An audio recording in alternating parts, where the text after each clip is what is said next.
Rain had just started to drizzle when Ethan pulled into the dimly lit gas station at the edge of town. He didn't like being out this late with his 8-year-old daughter asleep in the backseat, her head tilted against a duct-taped backpack that doubled as her pillow. The heater coughed faintly, doing its best to fight the November cold. Ethan stepped out, pulling his hood up, his worn sneakers squeaking on the wet pavement. That's when he noticed her, leaning against the side of the mini-mart, shoulders shaking, mascara streaked down her cheeks, a hand protectively resting on her swollen belly. She looked too polished to belong in a place like this, wearing fitted jeans and a long black trench coat that glistened with raindrops, but her eyes told a different story. She was sobbing like someone whose whole world had just collapsed. And Ethan, though he had enough problems of his own, couldn't look away. He'd been running undercover jobs for months, though the pay barely covered rent on the cramped apartment where an eviction notice curled on the front door. The fridge was mostly empty. Half a carton of milk, stale bread, and a flickering bulb that buzzed louder than it lit. He'd been piecing together meals for his daughter from canned goods, sometimes skipping his own dinner so she wouldn't notice. But seeing this stranger, clearly pregnant and clearly breaking, ignited something in him that overrode his pride and exhaustion. He approached carefully. "Hey," he said, his voice low, cautious. "You all right?" She wiped her cheeks roughly, her fingers trembling. "Do I look all right?" she snapped, then immediately softened, pressing her lips together in regret. "Sorry, I didn't mean that." Her hand brushed back strands of damp hair, and she looked at him with startlingly clear blue eyes that seemed out of place in such a run-down setting. Ethan shoved his hands in his pockets, rocking back on his heels. "No offense taken, it's just kinda late to be out here crying in the rain." A shaky laugh escaped her, brittle and quick. "Yeah, guess it is." She hugged her belly a little tighter, as though she were bracing herself against more than the cold. Hook. Ethan glanced back at his car, at his daughter asleep in the shadows. He'd sworn never to let anyone drag him into their chaos again. But he couldn't shake the thought. What if that were his little girl years from now, standing alone and pregnant in the rain? He gestured toward the store. "Look, I was heading in anyway. Coffee, something warm." She hesitated, then nodded. "Tea, if they have it." Inside, the fluorescent lights hummed. Ethan poured weak coffee into a paper cup for himself and hot water over a cheap tea bag for her, counting coins carefully. The cashier eyed his handful of change, but Ethan just forced a smile. When he handed the cup to the woman outside, she held it like it was something priceless. "Thank you," she whispered. Her nails were painted crimson, chipped at the edges, but still striking against her pale skin. She sipped slowly, closing her eyes as if the warmth traveled deeper than the drink. They stood in silence for a moment, steam rising between them. Finally, she said, "I shouldn't even be here. I walked out of a dinner where everyone was smiling, pretending like my life wasn't falling apart." Ethan frowned. "Dinner? Like? With family? More like board members?" she muttered, then seemed to regret saying it. She shook her head quickly, wiping her cheek with the back of her sleeve. "Doesn't matter. All they care about is numbers. They don't care that I'm—" She broke off, biting her lip hard. He studied her carefully. Her coat wasn't just stylish, it was expensive, the kind of fabric you didn't find at thrift shops. Her leather boots gleamed even under the flickering station light. She wasn't some runaway with nowhere to go.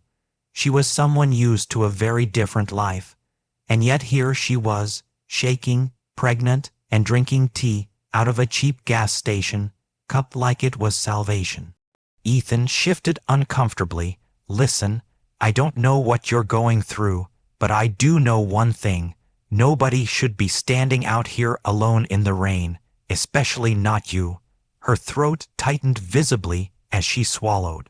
"Why are you even talking to me? Don't you have somewhere to be?" "Yeah," he said softly, glancing again at his car, "but sometimes people need someone to stop." Her eyes followed his gaze, landing on the sleeping figure in the backseat. Something changed in her expression, a flicker of curiosity mingled with sorrow. That your daughter? Yeah. He tried to smile. She's a good kid. Doesn't deserve half the life she's had. The woman's hand lingered on her belly.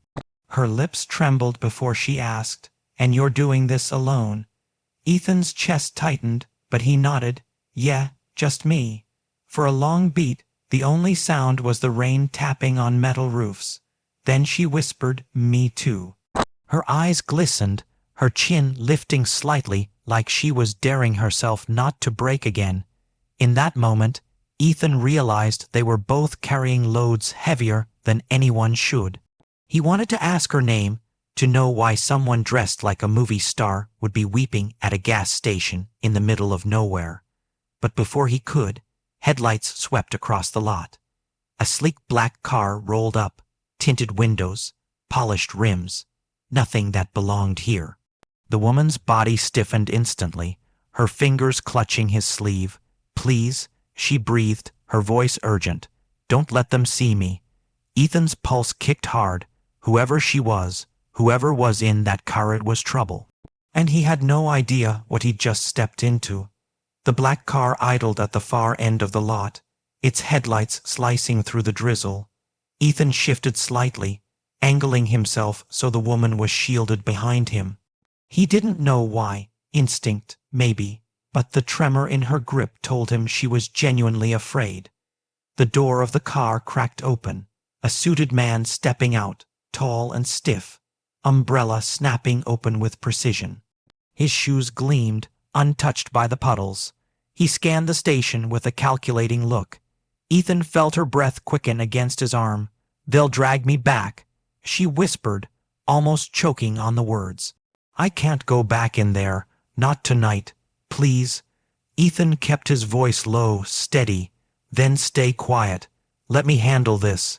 The man in the suit strode toward them, expression unreadable. Ethan's pulse thudded, every protective instinct rising. The stranger stopped just short of the awning.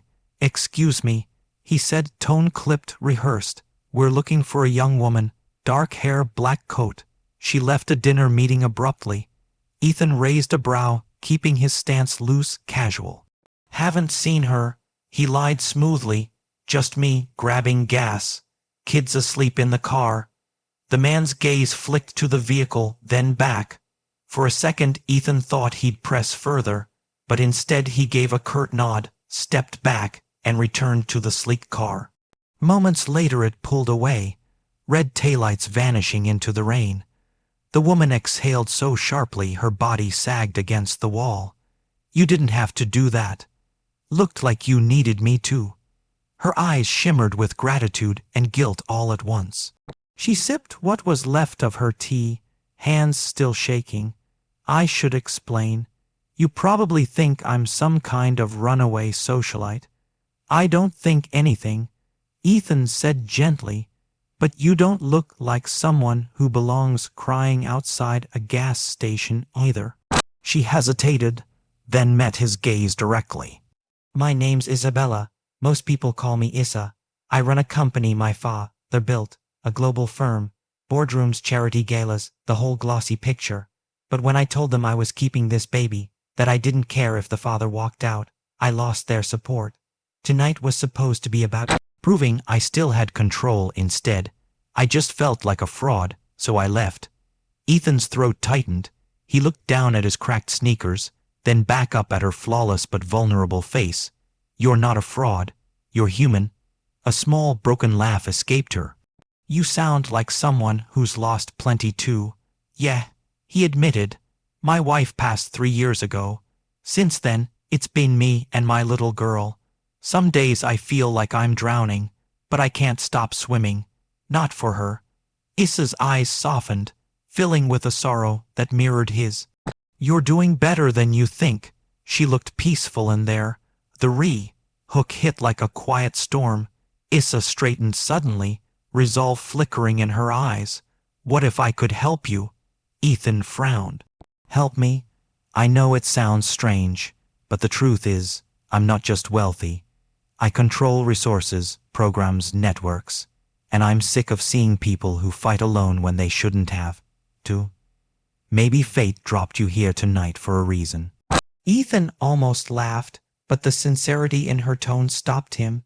He thought of his fridge with its lonely scraps, of the eviction notice waiting like a threat. Still, pride coiled tight in his chest. "I don't take handouts." "Neither do I," she countered firmly. "But sometimes people need allies." A silence stretched between them, filled only by the patter of rain. Ethan finally said, "Even if I wanted to trust you, how do I know this isn't some boardroom game to you?"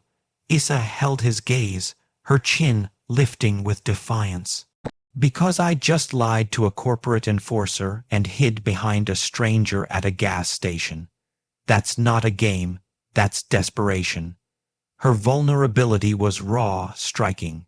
For the first time in a long time, Ethan let himself believe someone else might understand. Later that night, after he'd filled his tank and buckled his daughter in tighter, Issa asked softly, "Do you have somewhere safe to go?" "Safe enough," he murmured, thinking of the peeling paint and flickering hallway lights of his apartment. She bit her lip, then reached into her coat. Instead of cash, she handed him a card, thick, embossed, heavy in his palm. "Come find me, tomorrow. I want to do more than just drink tea in the rain." Ethan looked down at it, the sleek lettering spelling her name and title. CEO, Millionaire, a world apart from his duct-taped backpack and coin counting.